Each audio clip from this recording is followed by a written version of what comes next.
جب جیب خالی ہو، جب دل گھبرائے، جب سامنے اندھیرا ہو اور کوئی راستہ نظر نہ آئے، تو انسان اپنی کمزوری اور لاچاری کو محسوس کرتا ہے۔ یہ وہ لمحات ہیں جب نفس کی آوازیں خاموش ہو جاتی ہیں اور روح کروٹیں لیتی ہے۔ انسان سوچتا ہے کہ میں نے کیا کیا، کہاں غلطی ہوئی، کیوں یہ سب مجھ پر آ پڑا، مگر یہ سوچ بھی اسے کوئی منزل نہیں دیتی، کیونکہ جس دریا میں وہ تیر رہا ہے اس کا کوئی کنارہ نظر نہیں آتا۔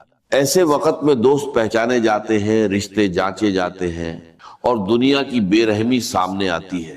وہی چہرے جو کبھی مسکراتے تھے اب منہ موڑ لیتے ہیں، وہی ہاتھ جو کبھی مدد کو بڑھتے تھے اب جیب میں چھپ جاتے ہیں۔ یہ دنیا کا قانون ہے، جب آپ کے پاس ہوتا ہے تو سب آپ کے پاس ہوتے ہیں، اور جب آپ کے پاس نہیں ہوتا تو کوئی نہیں ہوتا۔ مگر اس دنیا سے پرے ایک اور دنیا ہے، ایک اور نظام ہے، ایک اور رشتہ ہے جو کبھی ٹوٹتا نہیں۔ مگر جب زمین تنگ ہو جائے اور آسمان سے کوئی آواز نہ آئے، تب بھی ایک دروازہ ہے جو کبھی بند نہیں ہوتا۔ وہ دروازہ ہے اللہ کے ناموں کا، اس کی رحمت کا، اس کی قدرت کا۔ یہ دروازہ ہر وقت کھلا ہے، ہر آنے والے کے لیے، ہر پکارنے والے کے لیے۔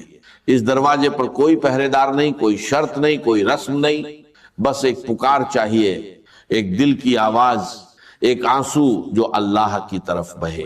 یہ تین نام، تین ایسی چابیاں ہیں جو غیب کے خزانے کھول دیتی ہیں، تین ایسی روشنیاں ہیں جو تاریک ترین رات میں راستہ دکھا دیتی ہیں، تین ایسے دریا ہیں جو پیاسے کو سیراب کر دیتے ہیں، اور تین ایسے سہارے ہیں جو ٹوٹے ہوئے کو سنبھال دیتے ہیں۔ پہلا نام ہے الرزاق۔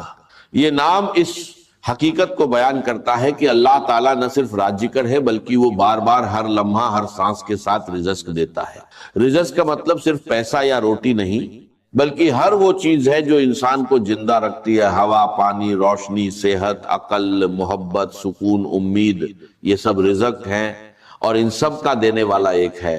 ارزاق وہ ہے جس نے ہر مخلوق کے لیے اس کا رزق مقرر کر رکھا ہے اور اسے مہیا کرتا رہتا ہے۔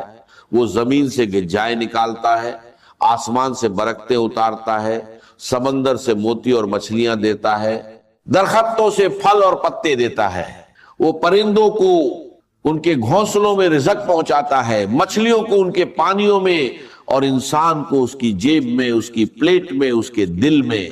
اور ارزاق کا دائرہ لامحدود ہے، اس کا خزانہ کبھی خالی نہیں ہوتا، اس کی رحمت کبھی کم نہیں ہوتی، اور اس کی قدرت کبھی عاجز نہیں آتی۔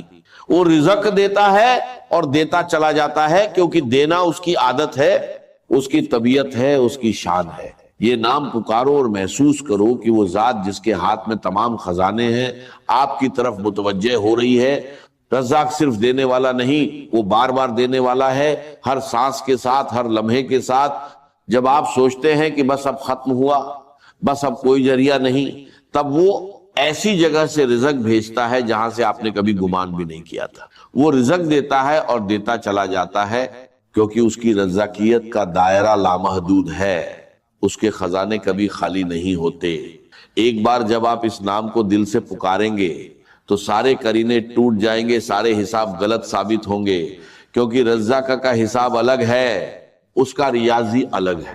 جب آپ الرزاق کو پکاریں تو اس نام کو ایک خاص طریقے سے پڑھیں، دل میں یقین کے ساتھ، نگاہوں میں امید کے ساتھ، اور زبان پر عاجزی کے ساتھ۔ اس نام کو اتنا پڑھیں کہ آپ کا دل مطمئن ہو جائے، آپ کی روح کو سکون مل جائے، اور آپ کا یقین پختہ ہو جائے کہ رزق دینے والا موجود ہے اور وہ آپ کو دیکھ رہا ہے۔ یا رزق کہے اور محسوس کرے کہ اللہ آپ کو دیکھ رہا ہے۔ وہ دیکھ رہا ہے کہ آپ کی جیب خالی ہے، آپ کا گھر پریشان ہے، آپ کا دل بوجھل ہے، اور وہ جان بوجھ کر دیر کر رہا ہے تاکہ آپ اس کی طرف مڑیں، تاکہ آپ اسے پکاریں، تاکہ آپ کا تعلق ہے اس سے مضبوط ہو۔ کبھی کبھی اللہ رزق کو روک دیتا ہے تاکہ بندہ پکارے، اور جب وہ پکارتا ہے تو اللہ بارش کی طرح برساتا ہے۔ الرزاق کے نام کا تقاضا ہے کہ آپ حلال کی تلاش کریں، کیونکہ رزاق حلال رزق دیتا ہے اور حرام سے بچنے کا حکم دیتا ہے۔ یہ تقاضا ہے کہ آپ دوسروں کو بھی دیں، جو خود رزق پاتا ہے اسے چاہیے کہ دوسروں کو بھی دے، کیونکہ اللہ انہیں دے کر آپ کی آزمائش لیتا ہے۔ یہ تقاضا ہے کہ آپ اللہ پر بھروسہ کریں۔ جب تک آپ اللہ پر بھروسہ نہیں کریں گے آپ کا دل سکون نہیں پائے گا، اور یہ تقاضا ہے کہ آپ صبر کریں، کیونکہ رزاق جانتا ہے کہ کب دینا ہے، کیسے دینا ہے، کسے دینا ہے، اور اس کا وقت کامل ہے۔ جو شخص ارنجزحاق کو پکارتا ہے اس کے لیے اللہ رزق کے دروازے کھول دیتا ہے، وہ اسے ایسی جگہ سے رزق دیتا ہے جہاں سے اس نے کبھی گمان بھی نہیں کیا تھا، وہ اس کے حساب میں اضافہ کرتا ہے، اس کی روزی کو وسیع کرتا ہے، اس کی مشکلات کو آسان کرتا ہے۔ دوسرا نام ہے الفتاح۔ یہ نام اس حقیقت کو بیان کرتا ہے کہ اللہ تعالیٰ نہ صرف ایک بار کھولتا ہے بلکہ بار بار کھولتا ہے، ہر مشکل کے وقت، ہر تنگی کے لمحے، ہر بند دروازے پر۔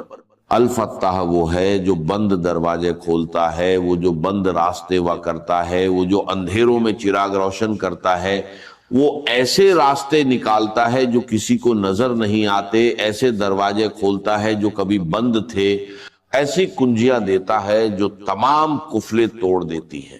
فتح کا نام کئی معنوں میں بڑا وسیع ہے۔ وہ دلوں کا فتح ہے کیونکہ وہ دلوں کو ایمان کے لیے کھولتا ہے، بند دلوں کو نور سے روشن کرتا ہے، اور سخت دلوں کو نرمی عطا کرتا ہے۔ وہ راجکوں کا فتح ہے کیونکہ وہ رزق کے دروازے کھولتا ہے، روزی کے راستے وا کرتا ہے، اور برکتوں کے خزانے کھول دیتا ہے۔ وہ مشکلات کا فتح ہے کیونکہ وہ ہر مشکل کو آسان کرتا ہے، ہر مصیبت کو دور کرتا ہے، اور ہر پریشانی کا حل نکالتا ہے۔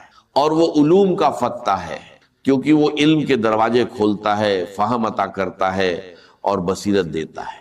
جب سارے دروازے بند نظر آئے، جب ہر طرف مایوسی ہو، جب قرضے بوجھ بن جائے اور رات دن کی نیند حرام ہو جائے، تب اس نام کو پکارے یا فتح کہے، اور یقین رکھے کہ جو دروازے بند ہیں وہ کھلنے والے ہیں، جو راستے بند ہیں وہ واہ ہونے والے ہیں، اور جو تاریکی ہے وہ روشنی میں بدلنے والی ہے۔ فتح کے نام کو دل میں بسا لیں۔ جب آپ کو لگے کہ کوئی راستہ نہیں تو یا فتح کہے، جب آپ کو لگے کہ سب نے منہ موڑ لیا تو یا فتح کہے، جب آپ کو لگے کہ قرضہ بہت بڑا ہے اور حل ممکن نہیں تو یا فتح کہے، کیونکہ فتح وہ ہے جو ایک دروازہ کھولتا ہے تو 100 دروازے اپنے آپ کھل جاتے ہیں، وہ ایک کنجی دیتا ہے تو تمام قفلیں ٹوٹ جاتے ہیں۔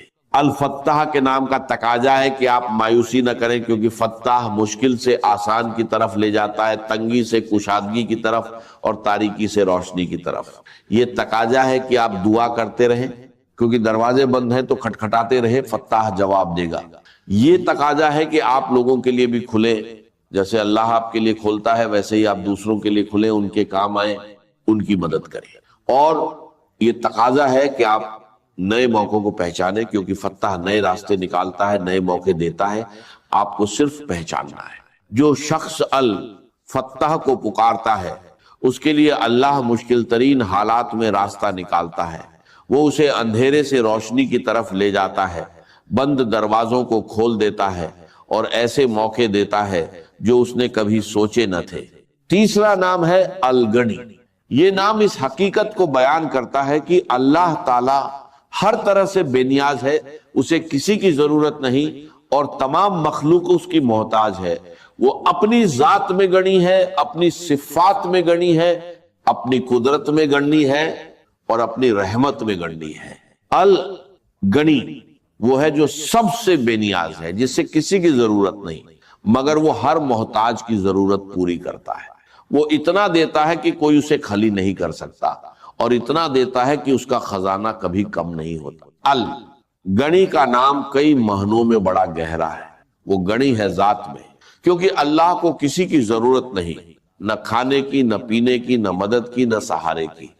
وہ غنی ہے صفات میں، کیونکہ اس کی صفات کامل ہیں، انہیں کسی اضافے کی ضرورت نہیں، کسی کمی کا خوف نہیں۔ وہ غنی ہے رحمت میں، کیونکہ اس کی رحمت وسیع ہے، اس کا عطا کرنا لامحدود ہے، اس کا بخشنا بے پایا ہے۔ اور وہ غنی ہے قدرت میں، کیونکہ اس کی قدرت سب پر حاوی ہے، کوئی اسے روک نہیں سکتا، کوئی اسے مجبور نہیں کر سکتا۔ جب آپ اپنی فقیری، اپنی مجبوری، اپنی لاچاری کو محسوس کریں،